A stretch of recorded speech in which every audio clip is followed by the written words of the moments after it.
चलो बच्चों, let's read this question. The question says, in hydrogen atom, if x is the radius of the first Bohr orbit, de Broglie wavelength of an electron in third orbit is. Option A है 3 pi x, option B है 6 pi x, option C है 9x by 2, option D है x by 2. Right?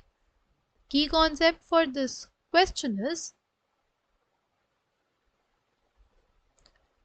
हमारे पास बोला है de Broglie's wavelength. De Broglie's wavelength क्या है? De Broglie's wavelength. See, de Broglie was basically a physicist. उन्होंने ये प्रपोज किया था कि जो मैटर है उसमें भी क्या होगा, डुअल बिहेवियर होगा. लाइक उसमें भी हमारे पास particle as well as wave like properties होगी. राइट? जो हमारे पास इलेक्ट्रॉन्स होंगे उनके पास भी खुद का मोमेंटम होगा एज वेल एज उनका क्या होगा, वेवलेंथ होगा. राइट? इसी एनालॉजी के अकॉर्डिंग उन्होंने दिया एक relation, right, which is a relation between lambda and momentum. Right?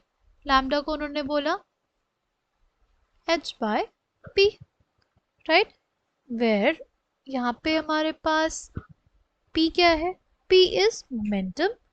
Right? और lambda क्या है? wavelength. जो हमारे पास p होता है वो किसकी प्रॉपर्टी होती है? पार्टिकल की प्रॉपर्टी है. जो हमारे पास मोमेंटम है वो किसकी प्रॉपर्टी होती है? वो एक पार्टिकल की प्रॉपर्टी है. और लैम्डा किसकी प्रॉपर्टी? वेव की. तो इस तरह से उन्होंने डुअल नेचर ऑफ मैटर को एक्सप्लेन किया. ठीक? जो P है उसको हम लोग mv भी लिख सकते हैं. ठीक? और अगर हम लोग बात करें बोर की थ्योरी की, बोर की थ्योरी के अकॉर्डिंग हमें ये पता है कि the angular momentum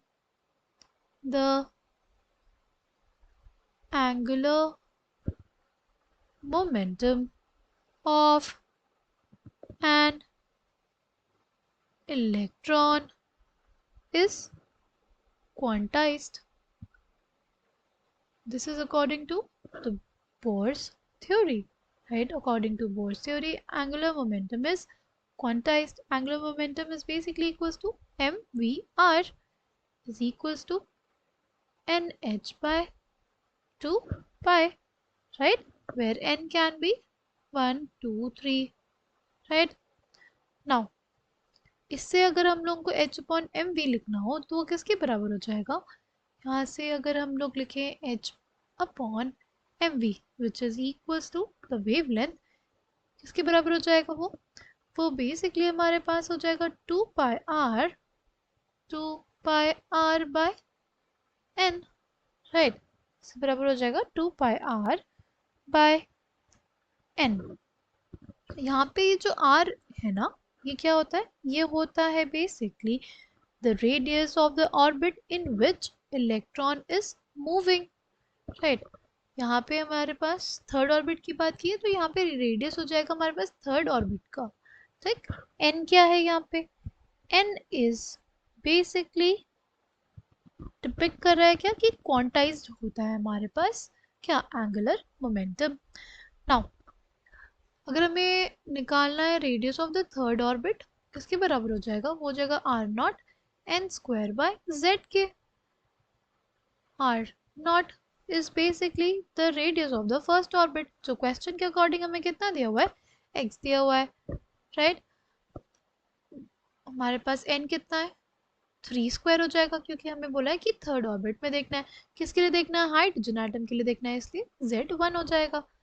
नाउ पता है 2 पाई r3 कितना आ गया? 9x आ गया ना, बाय n. n कितना हो जाएगा हमारे पास? देखो थर्ड ऑर्बिट में बोला है ना, इसलिए बाय 3 हो जाएगा. कितना आ जाएगा? ये आ जाएगा 6 पाई x. यानी lambda will be equals to 6 pi x.